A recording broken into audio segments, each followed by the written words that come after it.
Hi everyone, welcome back. So today we're going to be meeting with gardener Lisa, and she's going to explain what we're doing in our Growing Spaces growing domes at our facility. This winter we're using each one of our domes as its own little laboratory. So we're running experiments to see what works best so that we can share that information with you. Without further ado, we're going to start with our 15.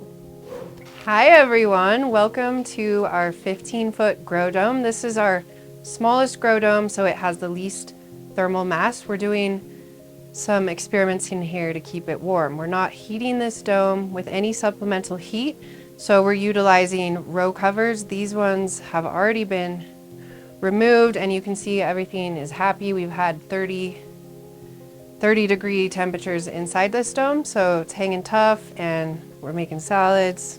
I'm going to remove the row cover on the perimeter so we can show you what else we're growing over here. In this dome, we're growing all cold hardy crops, and right here we have some radish that has already sprouted. We're trying to get the fennel, it's barely coming up.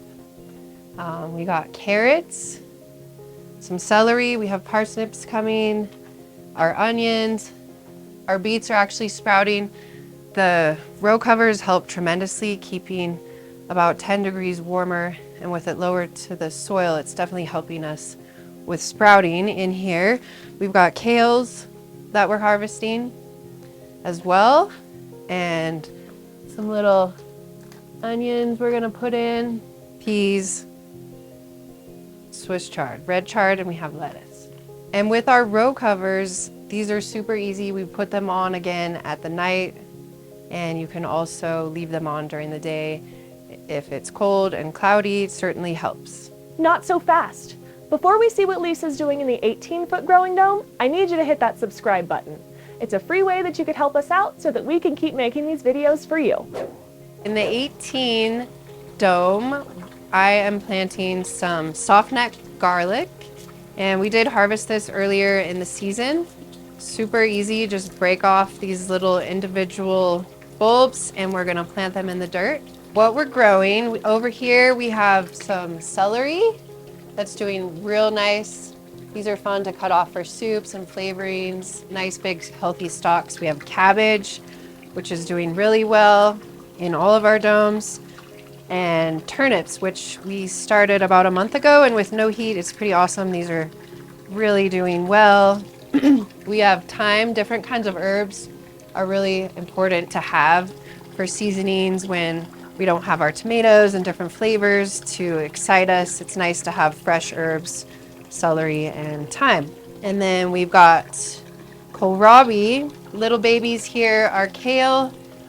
This kale is about 2 years old, I want to say, and it's still providing ample harvest for us. And over here we have some more kind of flavor enhancing greens. This is sorrel. It's really good in soups. And raspberries. They're kind of just chilling right now, not doing too much. Lettuces, more kales. We have a big patch of carrots over here, as well as cabbages and chard. All of these are excellent cold hardy crops. We are now in our 22 dome, and we have this fully sealed for winter using no supplemental heat. All of our fans and exhaust has been sealed up, so we are getting a bit of condensation in here. To deal with that, we've set up an oscillating fan on a timer. It's helped tremendously. We don't have signs of any mildew or any plant damage and that sort of thing, which if you do leave, the condensation will happen. In this dome, we are also growing a ton of cold hardy crops similar to the other domes. We have some unique things in here that we're growing and excited about. We have pink celery that's coming up and some pink cauliflower. We're also growing a lot of peas in here. With it being a newer dome, we're adding compost and growing things that will help enrich our soils that way. In the 26, we're utilizing supplemental heat so that it does not drop below 50 degrees in this dome. And that is due to the fact that we're growing some guavas here. We have citrus, and it's also allowing us to grow a little bit different things than what you maybe would normally see in the middle of winter. In the winter, we still have quite a few pests, and that is due to the extreme temperature fluctuations. We get down this dome 50, but other domes are getting down to freezing with 90-degree temperatures in the day. So the bugs seem to really like that. And we do have scale, and scale forms a hard body on the citrus plants. So we're just using rubbing alcohol, and it's the best way, honestly. It just kind of dissolves their little bodies and you wipe them off. And they do tend to get on our citrus more, and keeping them off of it prevents them from spreading into our figs and other plants.